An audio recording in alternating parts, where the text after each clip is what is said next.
today's program is a special program because it's very interesting. Every now and then we have guests who really contribute so much to what Africa is all about. Now, what is in today's program? Kenyans go to the polls early next week to elect a new president to replace Uhuru Kenyatta, whose 2 terms in office ends at the end of this month. Who will be the next president of Kenya is a question we are going to try and answer in today's program. Who will be the next president of Kenya? Now, that is a question so many Africans, and more especially Kenyans, need an answer to. And I do hope that maybe today they will have something to talk about. Now, there are 4 candidates for the job, and the country is divided on 2 of them. Raila Odinga, the leader of the Orange Democratic Movement, who is supported by the outgoing president, and William Ruto, who is the current deputy vice president and leader of the Democratic Alliance, but with no presidential backing. Not that. Now, with me in the studio, very soon, one of the other gentlemen is going to join me, but with me in the studio is Mr. Machari Gakuru, who is an author and TV presenter. He's everything you can tell, and he will explain to us as we go on some other stuff that he does. Welcome to the program. Asante. Asante sana. That is Swahili, by the way, meaning thank you. Right. Who's going to be the next president of Kenya? Is a key question that really need to be answered by Kenyans.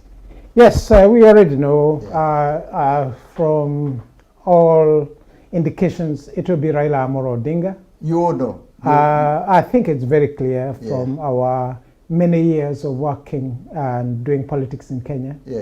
The moment has come for him. It's a Mandela moment for him. Okay. And for our country. That I can say without any shadow of doubt. And the reason why I say this is that the person they are competing with, who is William Ruto, he has been the deputy president for the last 10 years. But Raila Odinga has been in politics for over almost 30 years. He has tried the presidency for over 20 years. And more importantly is that a man who has been consistent, persistent, and committed to the people.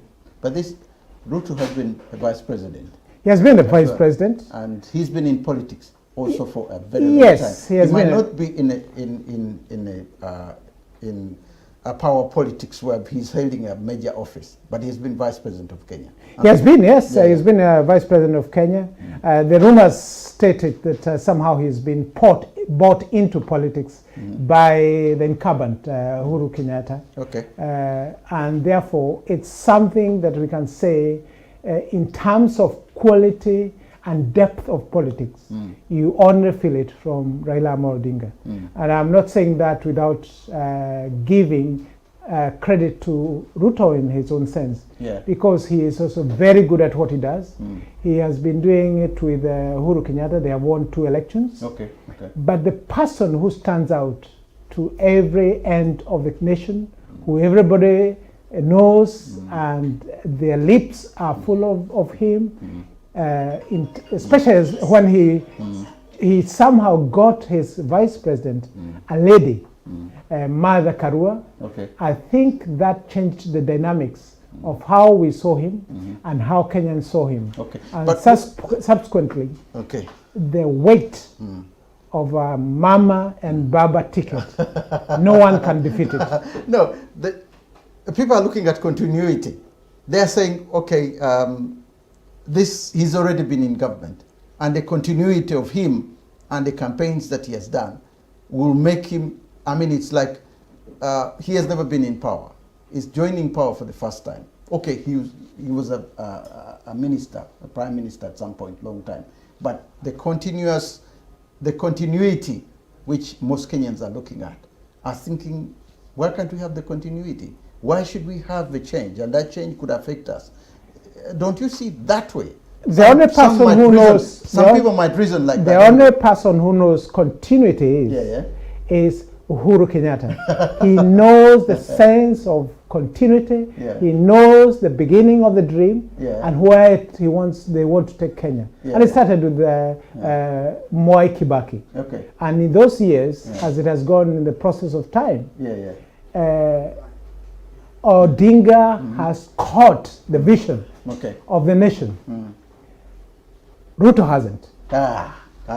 All what he has done is he has copied a bit of it, of what the dream should be. But the persons who knows the clear picture of what Kenya should be, the rose and the tower of East Africa is Raila Odinga. You're very convincing on that. Now, we've joined in the studio by Sam Okoya, a chartered insurer, ex-British Army Forces, and current interim secretary. I don't know whether you're still there. Secretary General of Democratic Movement, ODM, that is. Yeah. I don't know whether you are still there or not, but welcome to the program. Thank you very much, Steve. Thank you. Now, we are discussing an issue here about the who will be the next president of Kenya. And Mr. Machali here is trying to convince me so much, like that, you know, the best person is going to be not Odinga, rather than, I was going to say Ruto, Odinga, and that Odinga has all the qualities. But I'm looking at it and I'm saying, well, there is a lot that is going on, because Ruto has been around as a deputy vice president, and he has campaigned very well as well. And from the few opinion polls that I have, nationwide, okay, Odinga is leading nationwide, but when it comes to certain areas, the margin is very low. He is more likely to catch up in the next 8 days before. He might catch up. Who do you think would be, who do you think would be the next president of Kenya? I probably already know your answer, but I still have to ask. Thank you, Steve, and the viewers' apologies. I go hell and traffic. Well, a good question, but in my view, and I have 100% conviction that this time round, Raila Odinga will be the president of the Republic of Kenya in 6 days, be declared. And I back that by fact from the local opinion polls that have consistently for the last few months been putting Raila ahead. Yes, Ruto got his own strongholds, and he got places that he's leading in terms of national coverage. But I don't think he has the national look, and he doesn't have that national liking like somebody Raila has. And in my view, I strongly believe that many Kenyans, perhaps about 55%, will vote for Raila Odinga in the next few days. Which reasons do you give that Kenyans are going to do that? Because the opinion of people change their minds. People happen, because there is an undecided level of voters, which is there. There's a huge undecided voters. And remember, Kenya's ethnicity is something that even an American diplomat, actually I can quote him here, was saying that, listen, these differences, especially when it comes to economy and so on, they tend to come up during the elections.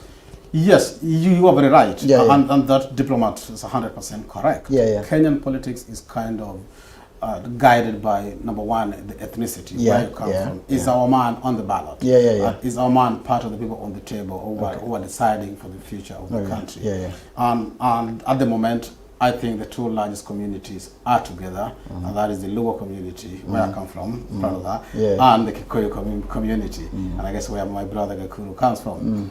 And the Kenyan history, whenever these two are together, they always have tremendous change towards something unexpected. And that goes back to the days of the first liberation, you know, and then the second liberation again, when they teamed up to try and fight the old constitution, and that happened and ended up in the new constitution that we have. We'll discuss about the new constitution in a few minutes. The key thing I'm looking at here, a lot of Kenyans are seeing the betrayal of Uhuru Kenyatta, the betray of Ruto, because you have the man as your vice president. Then suddenly you are supporting someone else. That betray is like a knife being speared in. Where do you guys think it came from? Because if you didn't have him, if you didn't want him as your vice president, if he couldn't have been your running mate. He couldn't have been with you. You could think in terms of having Odinga as your vice president rather than him, then suddenly you're saying, oh, I think the other man will do a better job than you. There must be something there behind that the two men have had. Maybe they went out with the same woman or something like that. Yeah, good way to look at it. Yeah, but I think I'll say something before perhaps Kakuru. It's been longer than me coming to say something. You mentioned the word betrayal. I think Kenyan political alliances and agreement has been based on certain needs. And they are specific to achieve a specific goal. And if that goal is not achieved, things change as you get along. Ruto can't speak about betrayal today. If he was happy many years ago when Raila's father was betrayed. When Raila was betrayed when he said Kibaki torture. So if we're gonna be looking like betrayal, then we've got a long history to go to, dating back into 60s.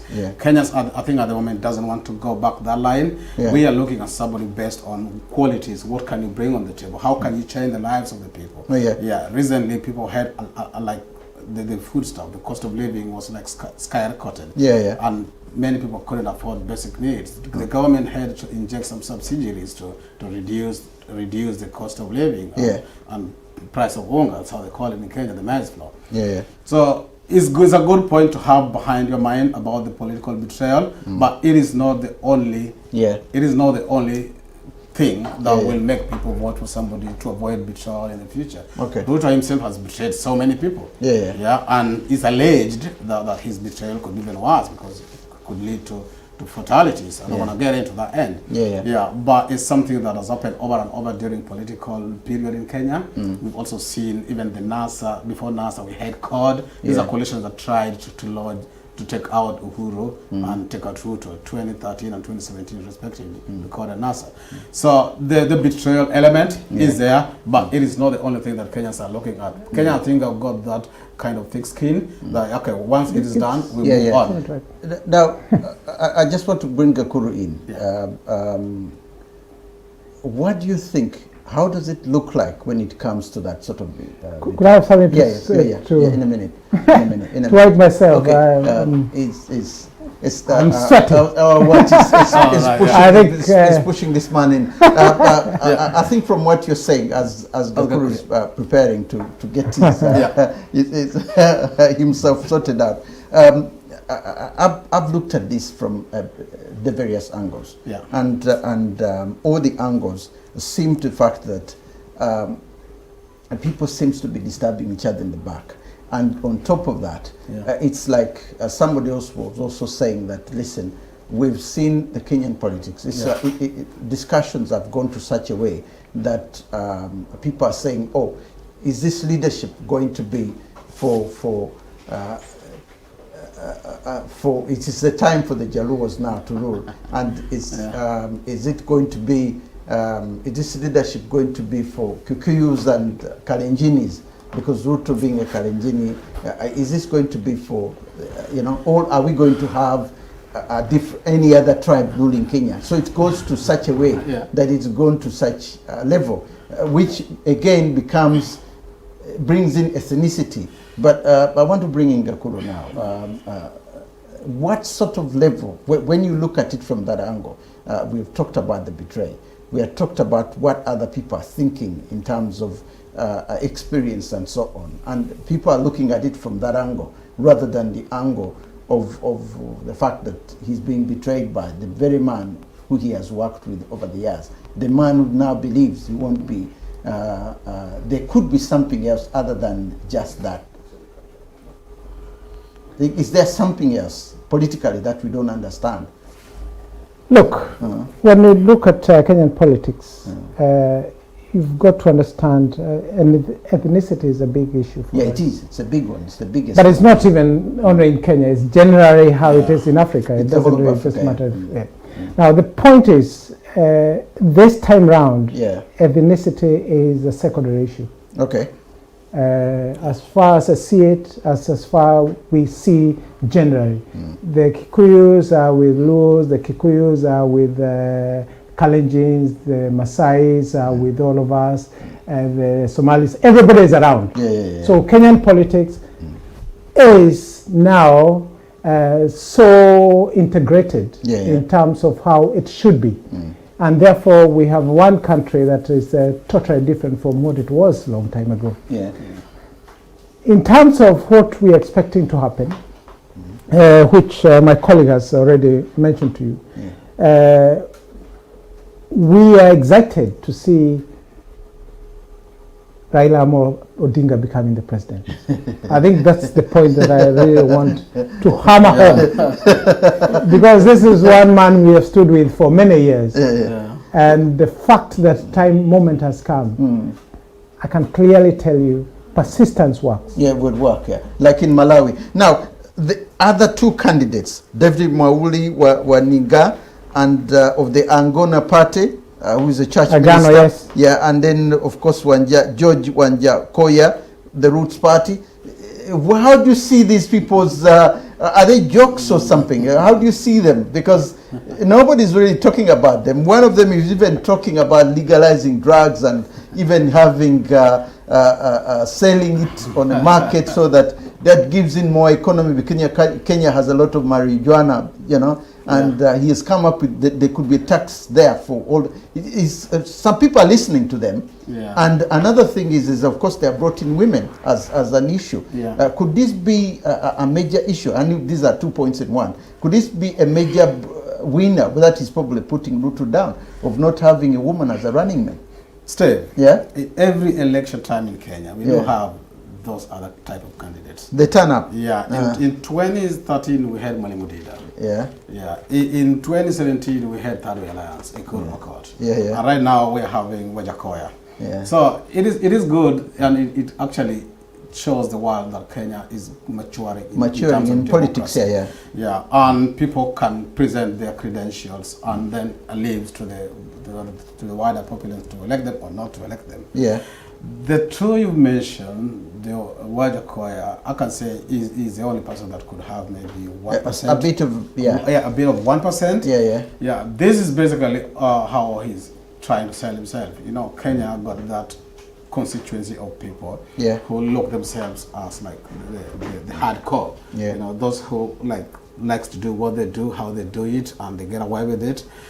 In a small way, those who smoke bang, those who kind of, you find like a gang related. I'm not saying that like massive gang team, but I could say they are aligning closely to a gang, and they like smoking weed, and they know it is not legalized yet. So with this guy saying he's going to legalize it, it sounds appealing to that constituency of people, and that is why he might end up with just under 1%, if not just above 1%.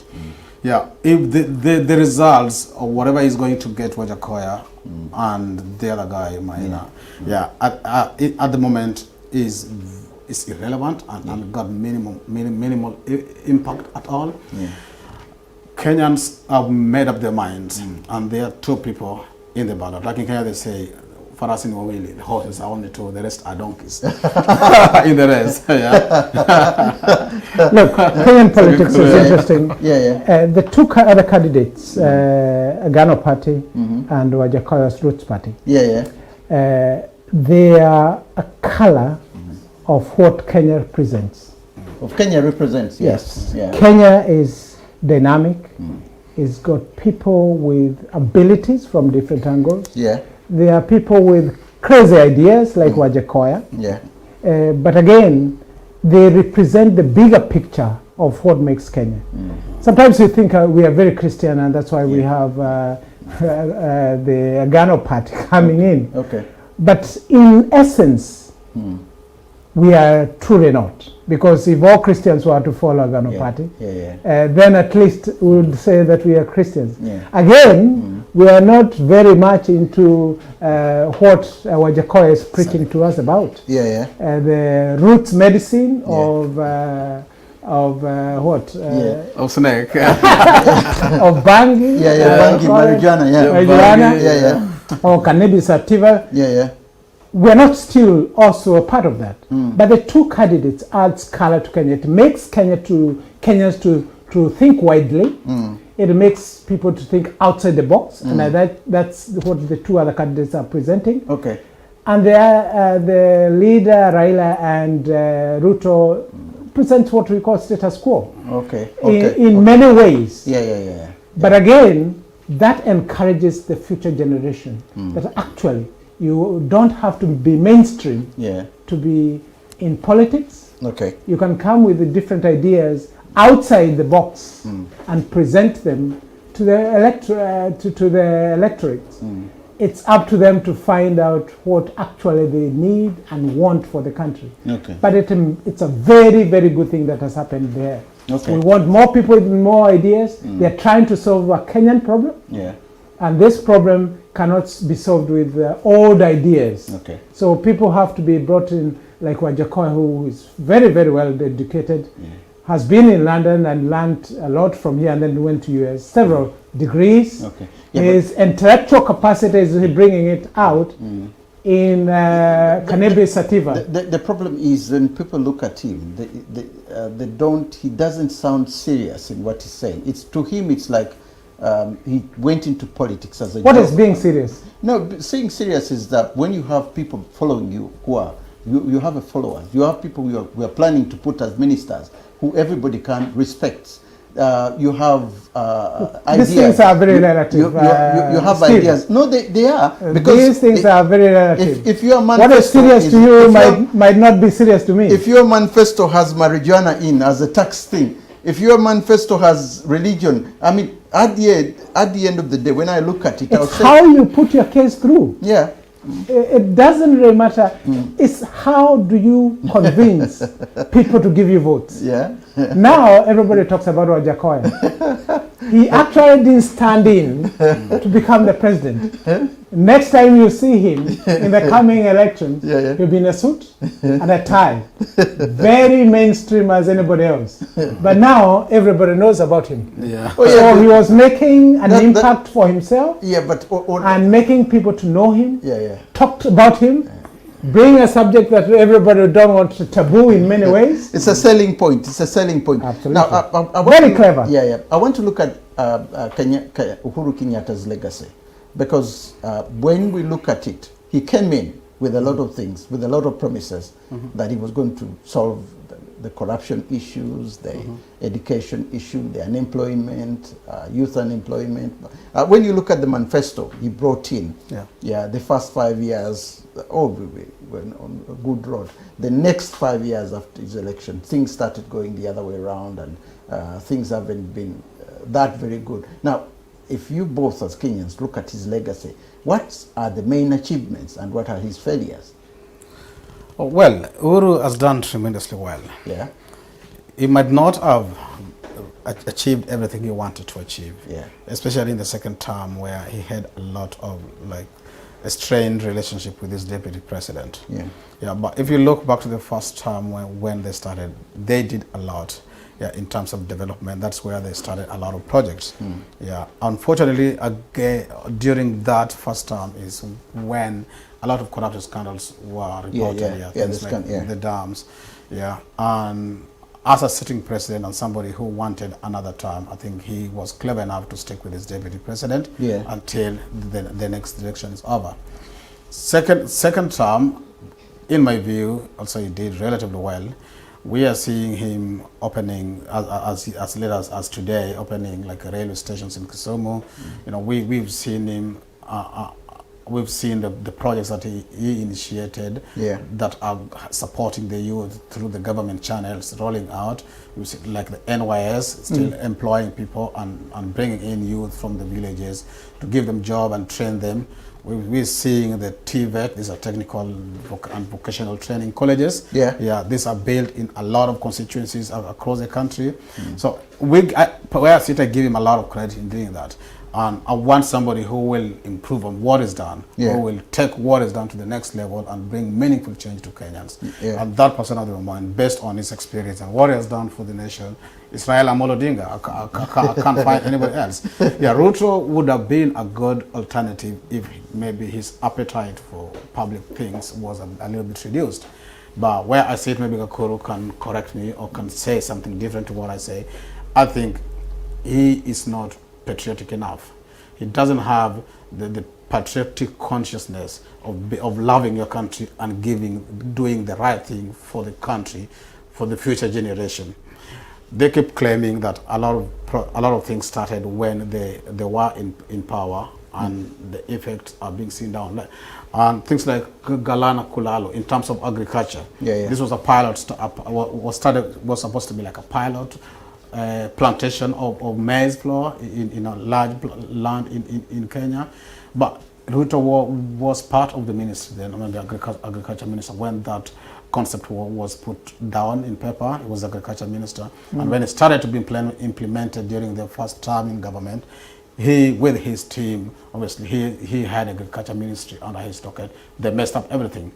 Now the cost of living, the food prices has gone up. And this, in my view, started when they messed up the plan that was supposed to help in bringing sustainable food across the country, the Galana Kulanu. The dams that were supposed to be built to supply water to all the small-scale farmers so that the food can be produced.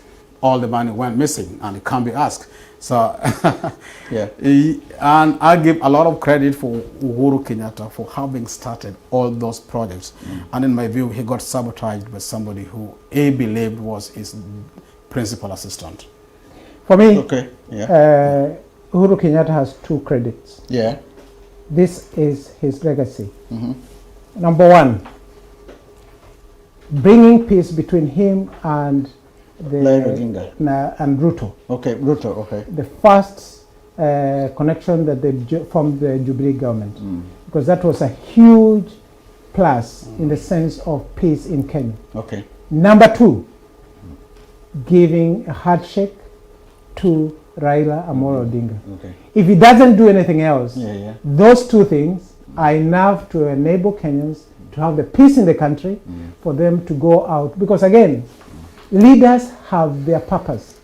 Leaders' purpose is to enable the people, the populace, to exercise their peace, to go out and do their economic activities, whatever those economic activities. If any country gives the people the peace they require, and they are not interfered with, then the country will develop organically, in the sense that it enables the people to exercise what they went to school to learn, their international outlook that they have, and also if they are farmers, they have somehow a way of getting things in place, because peace is everything that we want.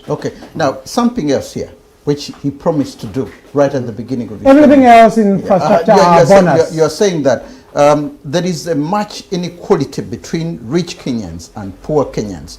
This is a statement Uhuru Kenyatta made at the beginning of his government, and he promised vigorously that he will counter on this one, and he's going to do his best before he leaves office, that inequality is something he's going to deal with.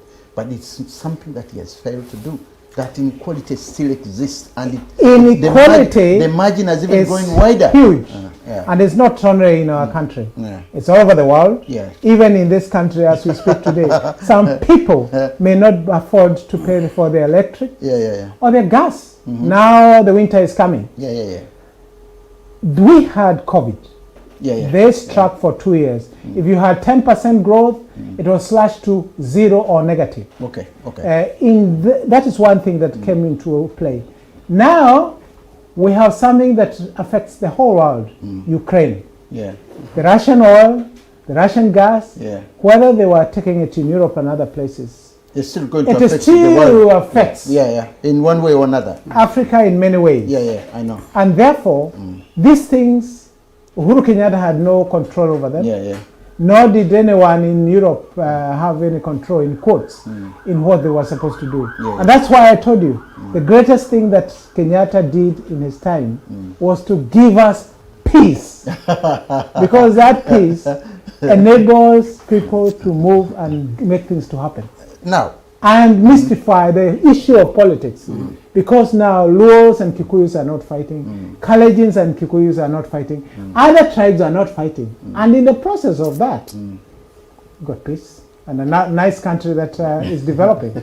Now, the issue of foreign interference, or foreign, not in the elections, but in influencing the elections, is another issue that we're looking at.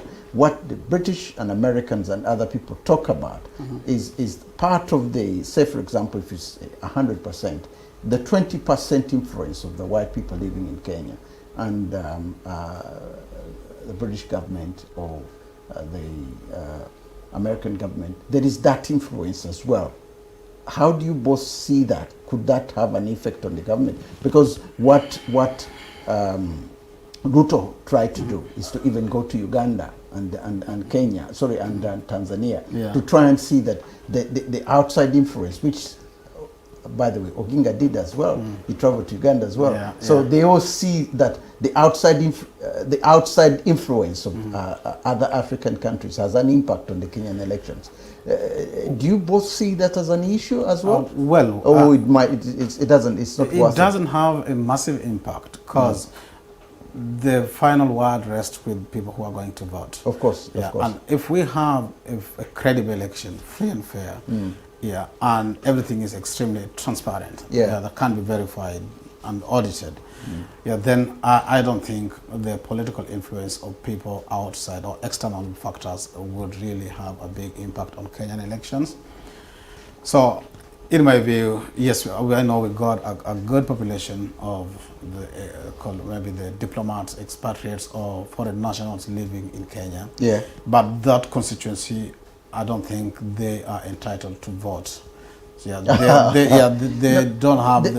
but they have the influence. They have the influence. Especially the British and Americans. They have a bit, using their diplomats, they could say something, and a little bit of saying, oh, we are supporting so and so, could have a big impact by the Americans. See, we saw that even in the previous elections. And especially when the last two that were contested. When they came out strongly, and it was alleged that when people were rioting, like Tear Gas Tuesday or something, Tear Gas Monday, when the NASA people, the code was striking, they kind of put a lot of pressure on the leaders not to do that a lot, because they were concerned about the business continuity. And by doing that, they even tried, and it's alleged that the leaders who had their visas cancelled or revoked, those who already had one. So we are cognizant that the foreign people got interest, and I think they will go with what IEBC declared. If IEBC says this is the winner, and President Uhuru Kenyatta is willing to hand over the power to the winner, the other interest wouldn't be of much impact, because people will have said, this is who we want, and there it goes. What I can say on that is that things have changed a bit. This is not days of when IMF was calling shots on their own, and therefore the government had to be structured facing a certain direction. We have now India and China influencing our geopolitical issues in many ways. So we are not 100% focused on what the British will say, or the Americans, or the West, or European Union for that matter, that you say. Africa has more teeth than it had in previous years. And therefore, Kenya in itself also has got a slightly more teeth. It can bite. And therefore, these institutions or these countries they don't have the same influence they had before. Yes, things have changed, and they are continually changing. And now, even with what is happening with Russia, I think that things will change even slightly better. In the sense that now, even when these influences come to play, Africa will say, hang on, I don't agree with you. They have a voice. and therefore subsequently we have slightly better elections, a slightly better way of what we call African elections, because it's not exactly the same that our democracy is the same as Europe or anywhere else. We have a certain type of democracy that is still developing. Do we see violence if Ruto managed to make a way in? Because if the majority of Kenyans say, hang on a minute, I think this vote is stolen, Ruto shouldn't come in, Raila Odinga should come in or something. Do we see Kenya Steve, going into some kind of, because it happened before. It happened before when Odinga lost last time. There was violence, and obviously it took quite a lot of people lost their lives. Yes, Steve. You know, the previous elections were highly contested. Yeah. What makes this one different? This one is highly contested as well. So there is that factor. And there were allegations of actually the High Court, the Supreme Court ruling said when they were annulling the election that the whole process was full of illegalities and irregularities. And they said if the subsequent elections are held the same way, then we will come, and the case is brought before us, we will come to the same judgment irrespective of who is the candidate. Because you see the problem. So what I'm saying is that I think Kenya has reached to that point of self-consciousness, and I think all Africa are getting to that level, where you really know what you want as a country. It is very different with back in the days, for example, during apartheid, when Biko Steve Biko are being butchered, and so on, Mandela is in jail, you know, and others were left so quiet. Somebody like Mbeki went so quiet, but he couldn't talk until Mandela was out. Africans have achieved, in the dreams of Bantu Steve Biko, what is called black consciousness. We've achieved that, and that is why Kenyans will practice that in the ballot, fully aware of what they are doing. The thing is, reading about the post-elections that took place at the time when Raila contested the last time, and then one of the officials actually was killed. One of the officials was killed. Then another official ran to America. So these are top electoral officials who ran. One ran to America because she was being, battered to do some changes and so on. Now, Raila, so Uhuru Kenyatta has been asked, say, have you put something in place to ensure that we don't have an official murdered in a similar circumstance? Can we have assurances? Because it's 6 days to go, but there are no assurances. This is a genuine worry. All the processes are in place, unless it is manipulated and bungled by the IEBC, which is the Independent Boundary Commission. Electoral Commission. IEBC. It is now in their hands. If they want to bungle it and burn the country, then they will do it. Because they can still manipulate things. But I think all eyes are on them. People still remember what happened in the previous election. Of course. Some families are still hurt. Of course. And they're remembering what happened in the last election and the previous two. If somebody. But the idea is when you have more policemen on the street, when you have the army, or when you have a protection around, you wouldn't expect anything of this nature to happen when you're seeing soldiers in the streets and you say, oh, hang on a minute, anybody who might think of rioting or doing something. But when asked 2-3 days ago whether there's anything in place of this nature, it's not there. Look, it's not there. What you need to realize, the previous elections, Raila Odinga was being, it's alleged that his votes were being stolen. The communities that were very affected were the Luos. They had perfected the art of throwing stones because they were new at the election. Something might have happened. Now they will be in government. The chances of having people throwing stones in Nairobi are minimum, but people will be really, those who will lose, obviously they will be affected. There might be skirmishes here and there, but I do not think that it will go to the same level that we had before. Okay. Regarding the elections and the people who are involved, I think there will be some problems. Okay. Yeah. But they will not go to any level that we've seen before. I could take that as your assurances. Can I just say one or that? Yeah. Okay, I'm being a Luo. Yeah. And I agree with my brother here. Yeah, you know, he said the Luos had perfected the art of throwing stone. Getting a Ruo and the Kikuyu agreeing. This is historical. It's a good discussion. You know what I mean? It's good to talk it out. Because I just want to say the reason perhaps why it's getting like an Igbo man and the Yoruba man agreeing on something. It's a very rare, very rare. Yeah. So the reason why perhaps it got to that level where Luos were aggressive or rather resistant to the government, because we as a community, you know, the previous governments have used consistently deprived the Luo community of a lot of things. Yeah, we got marginalized. Kids went to school the hard way. So you're not going to get to a point where you've achieved what you can do best. Yeah, and then you had a hope that if that guys get something, then perhaps your kids will not be in the similar situation like you. And then all of a sudden things change. You say, listen, I've gone through the hard life, and I can do with that guy. So you go on the street. I don't mind if they take me out, but at least somebody who's coming behind me wouldn't have that kind of hard upbringing. Okay. Last word. The next president is Raila Odinga. We wish him well. He has done his bit for Kenya, and we look forward to working with him in the next government.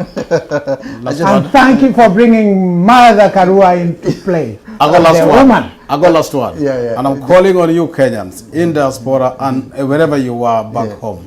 Come out in large numbers, vote blue, vote Raila Odinga and Martha Karua. And God bless Kenya. All I can say is that Kenyans come out to vote. Come out to vote. Whoever you vote in office, we shall support as the next president of Kenya. I just want to say thank you very much for viewing us, and I hope to be together again next week for another edition of Africa Speaks. Thanks, and may God bless you all.